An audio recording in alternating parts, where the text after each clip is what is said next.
All right, we're here with head coach Russell Gaskamp. We are on to week 4. The Ravens hit the road for the first time. They'll head to Assumption on Saturday.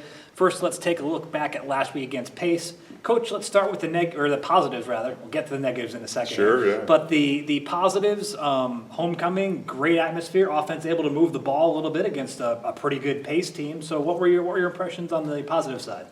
Well, I thought that was the best game we've played so far. I know from a score standpoint, it maybe not, it didn't seem that way. But for 3 quarters, I thought we played like a Division II football team. Really, even if you look at it statistically, we kind of dominated the run game. We dominated time of possession. I think the biggest thing that came out of what our offense did in the game is that we had 4 drives that we had 45 plays in, but we only came away with 7 points. One of them I thought was a bad call by me down on the short yardage goal line there on the 2. Probably could have got our guys into a little better play call right there, but it's hard for a young team to sit there and do 15, 16 play drives and then eventually not mess something up. So I think my biggest take on that offensively was the fact that we didn't make the explosive play rather than just sitting there having to grind out. However, that being said, I've talked a lot about the fact that we're going to have to run the ball. You take away some of the things that have happened in the punt over the last couple of weeks, and we rushed for over 200 yards in the game. You take out some of the sacks and the pass and the issues with the punt, and I thought we controlled the line of scrimmage, and that was great to see. We did a great job of containing their quarterback. He had 5 carries for 6 yards, and we knew going into the game that was going to be something that we had to do. So we started to see a formula for success: us running the ball, us stopping the run, and we're not turning the ball over right now on the offense side of the ball. So there was in that regard, there's a lot of positive things. Right. For our newer fans, can you tell us a little bit about time of possession and those long drives and what they mean to the whole football team? Because it's not just the offense; it helps out the defense. Yeah, and exactly right. I mean, when you're able to keep your defense off the field, I mean, again, especially with a young team, not a ton of depth yet, and it does wonders. It gets guys back out there fresh and ready to go. And like I said, I saw some really good things on our defense last week. I thought Gene Brown played his best game. He caused a lot of problems, kind of what we expect from him this year. But yeah, time of possessing the ball is an important thing, especially in today's offense, when people are so spread and you get so many reps on the defensive side. And I don't know exactly what they played, but I think we took 15 to 20 more reps than they did in the game. So that's going to be a good thing for us going into the future if we can continue to do that. Right. Let's talk a little bit about the negatives. We sat here last week and you said if we don't clean up special teams, we're going to lose. Didn't clean up special teams and you lost. And to be honest with you, and I told our guys that just the amount of hidden yardage that not only happened with the special teams, but the penalties in the game was significant. And, I mean, there's no other way to say it. We have to clean it up. I know it's something that we're addressing as a staff. I think sometimes when you make such a big deal out of it, it becomes more of a negative thing to the kids. But they have to understand if we don't play better, and that really comes from our guys that are, not maybe 1 through 11 on each side of the ball. I mean, it's those guys that are 12 to 18. Those next 5 or 6 guys got to be great special teams players. I think we're going to start playing more of our starters on special teams to be able to try to be more competitive in that.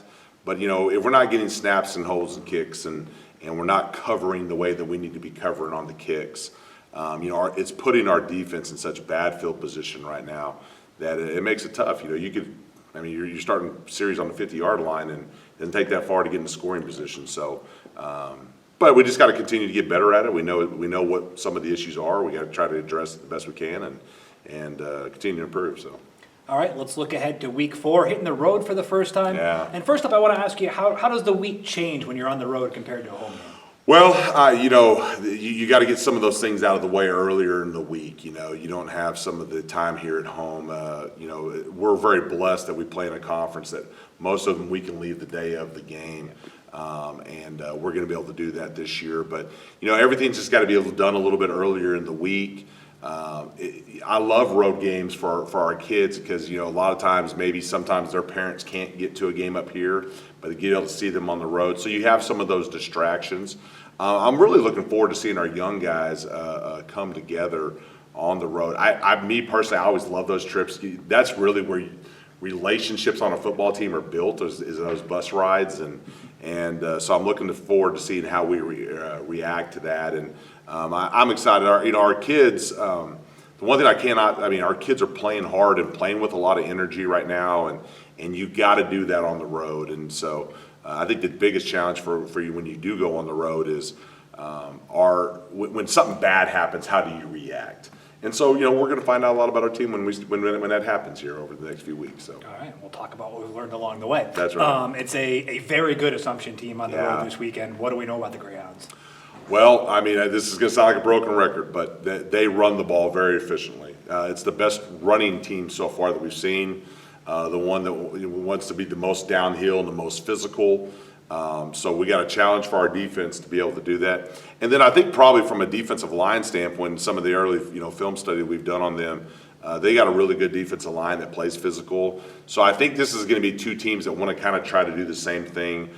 Who can win the line of scrimmage, who can run the ball, and who can stop the run.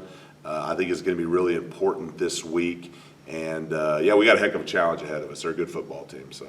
All right, we'll ask you the same thing we ask every week. What's the most important thing for the Ravens to get done this week? Well, I think the obvious is the special teams. We have to continue, or we have to improve in that area. Not continue to improve because we haven't done it yet, but we have to be way better on the special teams, primarily when we punt the ball and when we kick the ball. We've got to get guys on the team that are not the starter guys to start accepting those roles and playing their guts out when we get to those reps. First, and we could pretty much stop it there. If we're not going to win teams or games in a good league against good teams in any 10 if we don't start playing better on special teams. So I think we can just start and stop there. All right, that's head coach Russell Gaskamp. The Ravens are on the road this week. They're at Assumption. If you're in the Worcester area, kickoff is noon on Saturday. Coach, good luck out there this week. I appreciate it. Thank you very much.